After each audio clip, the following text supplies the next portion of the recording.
The train rattled gently against the tracks, its rhythmic sound reminding me of the lullabies I once hummed to Daniel when he was a child.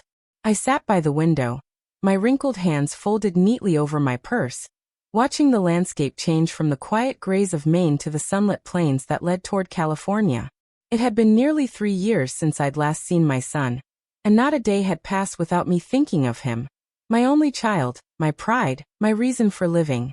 At 75, traveling across the country wasn't easy, but the thought of seeing Daniel's new house, the one he had bought after being promoted to a big executive job, made me feel like a young mother again. He had called me 2 weeks earlier, his voice distant but polite. "Mom, you should come see the new place sometime," he'd said. That one word, Mom, had filled my heart with more joy than I could admit. I packed my best dress, the blue one Daniel once said made me look classy, and baked 2 tins of his favorite oatmeal cookies for his kids, my grandchildren whom I had only seen in pictures. The train ride was long, but it gave me time to dream.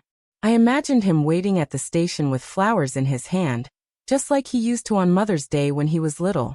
I thought about how he used to hold my hand crossing the street, how he once promised, "Mom, when I'm rich, I'll buy you a big house." That memory warmed me through the cold night air of the train. When the train finally pulled into the bright, bustling California station, I saw him. Daniel, tall, handsome, dressed in a crisp white shirt and expensive shoes. My heart leapt. But when he hugged me, something felt off. His embrace was brief, his smile practiced. "You made it," he said, glancing around as though afraid someone might see him. I brushed it off, telling myself he must be tired. "I'm so proud of you," I said softly, patting his arm. "Your father would have been too." The drive to his new home was silent. Through the window, I saw rows of modern houses with gleaming cars parked outside. When we arrived, I couldn't help but gasp. His house stood tall, painted in elegant shades of cream and stone, with a wide porch and a manicured lawn. "Oh, Daniel," I whispered. "It's beautiful." His wife, Clara, met us at the door. She was strikingly beautiful, the kind of woman who carried herself like she belonged in magazines. Her smile was polite but thin. "So nice to finally meet you," she said, though her eyes scanned my old coat, my worn shoes, the tin of cookies in my hands. I suddenly felt small, like a stranger in my own son's life.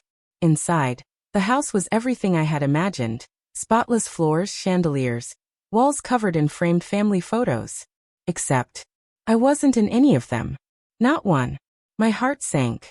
"Where are the children?" I asked, trying to sound cheerful. "They're upstairs," Clara replied. "We'll introduce you later. They're busy." I nodded, pretending not to notice the hesitation in her tone. That evening, as we sat at the long marble dining table, I felt like a guest in someone else's world. Daniel talked about business deals and luxury vacations, barely glancing my way. I smiled and nodded, clutching my napkin tightly under the table. When dinner was over, he showed me to the guest room, far down the hallway, away from the rest of the family. As I unpacked, I placed an old photograph of Daniel as a boy on the bedside table. He was smiling in that picture, frosting on his nose from his birthday cake. I stared at it for a long time, whispering, "You used to look at me with love, my boy." Outside, laughter echoed from the living room. His laughter, but it didn't sound like the Daniel I knew. And as I lay down that night, the joy that had carried me across the country began to fade, replaced by a quiet unease I couldn't quite name. The morning sunlight streamed into the guest room, painting golden lines across the neatly folded blanket at my feet. I sat by the window, holding my cup of tea, trying to steady the ache in my chest. The first night in Daniel's house had been sleepless, not because of discomfort, but because I couldn't shake the feeling that I didn't belong there. Still, I told myself mothers don't travel thousands of miles to find flaws. They come to love, to forgive, to be near their children. A soft knock came at the door. It was Clara, her expression polite but detached. "Morning," she said briskly. "We're having a neighborhood barbecue this afternoon. Daniel thought it would be nice if you joined us." Her tone made it sound like a favor, not an invitation. "Oh, that sounds lovely," I replied, forcing cheerfulness into my voice. "I'll make my potato salad. Daniel used to love it." Clara hesitated before saying, No need for that. We'll have caterers. Just dress neatly, please. She left before I could answer. I looked down at my hands, trembling slightly. My potato salad, the one Daniel used to beg for on every summer picnic, wasn't good enough anymore. When the afternoon came, the backyard was filled with music, laughter, and the scent of grilled meat. Men in polo shirts talked about stocks. Women in designer dresses sipped white wine and compared vacation homes. I stood by the corner of the patio, clutching my purse, feeling like a ghost from another time. Daniel came over, a drink in his hand, his smile tight. "Mom," he whispered sharply, leaning close so no one could hear. "Can I ask you a small favor?" "Of course, dear," I said quickly, my heart swelling at the word mom. He hesitated, then spoke words that shattered something inside me. "Don't tell the neighbors you're my mother. Just say you're a family friend. They wouldn't understand." For a moment, I thought I misheard him. My smile faltered. What do you mean, Daniel?" He sighed impatiently, glancing around. "These people, they're very status conscious. They wouldn't understand our background. You know, the small town life, the simple ways." My lips trembled. Simple ways. He ran a hand through his hair, avoiding my eyes. "Just trust me, okay? Don't make things awkward." I stood there frozen, his words echoing in my mind like thunder. "Don't tell the neighbors you're my mother." I wanted to speak, to remind him of the nights I worked double shifts at the diner to pay for his tuition, of the mornings I packed his lunches, mended his clothes, and whispered prayers for his success. But when I opened my mouth, no words came out, only silence, thick and heavy. As the party went on, I sat quietly by the garden fence. People passed by, smiling politely, asking, "And how do you know Daniel?" I forced a smile each time. "Oh, I'm just an old family friend." Each lie cut deeper than the last. Clara looked pleased. Daniel laughed easily, never once looking my way. I watched him from across the yard. The man I had raised, now a stranger too proud to claim me. Later that evening, when everyone left, I went to the guest room and closed the door quietly. I pulled out the small tin of cookies I'd baked, still untouched. My hands shook as I lifted one to my lips, but it tasted bitter now. Not from sugar or flour, but from heartbreak. I sat on the bed, tears sliding silently down my cheeks. I remembered the time he'd proudly introduced me to his teacher in 3rd grade, saying, "This is my mom. She's the best cook in the world." Now he couldn't even bear to call me his mother in front of his friends. As I turned off the lamp, I whispered to the darkness, "Maybe success took my son farther than miles ever could." But deep in my chest, beneath the hurt, something else began to stir. Not anger yet, but a quiet awakening. The kind that comes before a storm. The next morning, I awoke with swollen eyes and a heavy heart. The laughter from the previous night still echoed faintly in my mind. A cruel reminder that my presence in my son's home was more of an inconvenience than a joy. I sat at the edge of the bed, staring at my packed suitcase. For the first time since I arrived, I wondered if I should just leave without saying goodbye.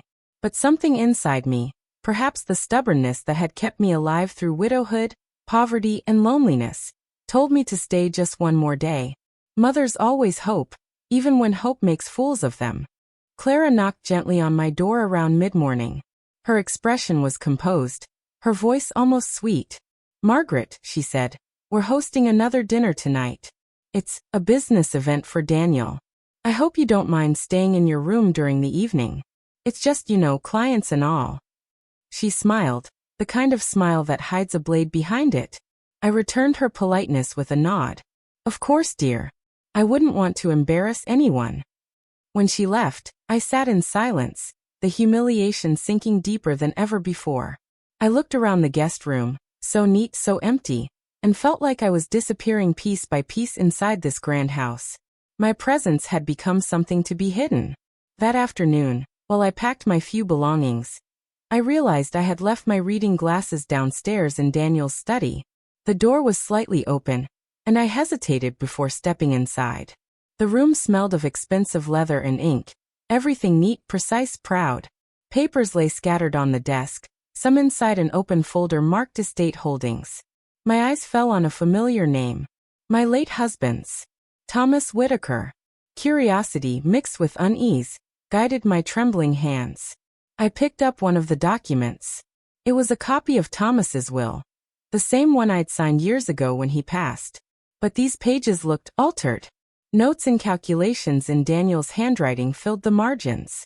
There was a line I remembered distinctly, one that promised my living expenses and our small property in Maine to me, Margaret Whittaker, for life. Yet next to it, in Daniel's handwriting, were words scribbled in ink. Funds reallocated for down payment, reimbursable later. My breath caught. Down payment? My pulse quickened as I flipped through the pages, realizing what I was seeing. This house, had been partly purchased with the money from my late husband's estate. Money meant to secure my old age. My knees weakened, and I sat down in the leather chair, clutching the papers. The truth unfolded cruelly before me. Daniel hadn't built his empire entirely on hard work. He had used what belonged to me. A mother's instinct fought with disbelief. No, he couldn't. But the signatures, the dates, the numbers, they all told the same story. Tears welled in my eyes, not from the loss of money, but from something deeper, the betrayal of trust. The son I had sacrificed everything for had taken even the security his father had left me, and he hadn't even cared enough to tell me. My hands trembled as I gathered the papers and tucked them into my purse. I wasn't sure what I would do yet, but I knew one thing. I couldn't leave this house broken. I had been silent too long. That night, while Daniel and Clara laughed with their guests downstairs, I called the only person who had stood by me through the years, Mr. Lawson, my husband's old lawyer. My voice quivered as I explained everything. He was silent for a long moment before saying, "Margaret, these documents prove your ownership rights. If Daniel used those funds without authorization, the property, and its assets, are legally yours." For a few seconds, I couldn't breathe. Mine? As I hung up, something inside me hardened. I had been humiliated, hidden, and forgotten, but I would not be erased. When I looked into the mirror that night, I saw someone new staring back. A woman who had endured pain and found her power in it. My reflection smiled faintly, a mix of sorrow and strength. I whispered softly, "You took my pride, Daniel. But now I will take back what's mine." And for the first time since I had arrived, I slept soundly. The following months unfolded like a quiet storm. No thunder, no lightning, just the steady gathering of justice. I returned to Maine without a word to Daniel or Clara, leaving only a note that said, "Thank you for having me." They didn't call. They didn't write. And that silence, though it hurt, gave me peace, because I was no longer waiting for love that wasn't there. Mr. Lawson handled everything with precision. He sent letters, filed paperwork, and reopened the estate records. The process was long and exhausting, but each step gave me strength. I learned how Daniel had quietly transferred funds from the estate to his personal accounts years ago, disguising them as investment support. He had used that money, my money, to build his empire, buy his house, and create the life he now paraded as his own accomplishment. The law was on my side. For the first time in years, so was fate. When Daniel finally received the legal notice, the reaction was immediate. He called me that same evening, his voice sharp and trembling. "Mom, what are you doing? You're suing me." I held the phone quietly for a moment, letting the weight of his words hang between us. "I'm not suing you, Daniel," I said softly. "I'm reclaiming what was mine all along." He scoffed, his tone a mix of arrogance and panic. "You don't understand how business works. I was going to pay you back eventually." "Eventually?" I repeated, my voice calm. "You used your father's legacy, my security, to buy a house where I wasn't even welcome to be your mother." Silence. Then a sharp breath. "You're blowing this out of proportion. Think of what people will say." I smiled faintly. "Oh, Daniel, I think you've already cared enough about what people say." He hung up on me. That was the last time we spoke for months. The case moved quickly once the documents were reviewed. The court ruled in my favor. Most of the estate's assets, including the house, legally belonged to me. I was advised to sell, to collect the money and live comfortably. But as I stood outside the grand house one last time, I realized I didn't want comfort. I wanted meaning. So instead of selling it, I transformed it. I donated the property to a women's foundation that helped elderly women who had been abandoned or mistreated by their families. The mansion that once silenced me would now echo with laughter, warmth, and safety. I renamed it the Mother's House. Reporters came to cover the story, intrigued by the irony. A home once built on selfishness turned into a sanctuary of compassion. I didn't tell them my full story. Some truths don't need a headline. They only need peace. Weeks later, Daniel came to see me. He looked thinner, older, and far less polished than before. He stood awkwardly at the door of my small cottage, holding a bouquet of white lilies, my favorite. "Mom," he said quietly, "I lost everything. Clara's gone. The company's in trouble. I don't even know where to start." I looked at him, my heart breaking in a way that only a mother's can. Not from anger, but from love that still lingers, even after betrayal. "You'll start," I said gently, "by learning that money can't buy respect, Daniel, and that a mother's worth isn't measured by what she owns, but by what she gives." He lowered his head, tears glistening in his eyes. "I'm sorry," he whispered. I reached out and touched his hand. "I forgave you a long time ago," I said softly, "but forgiveness doesn't mean forgetting." He nodded, unable to meet my gaze, and turned to leave. I watched him walk down the path, his figure small against the setting sun.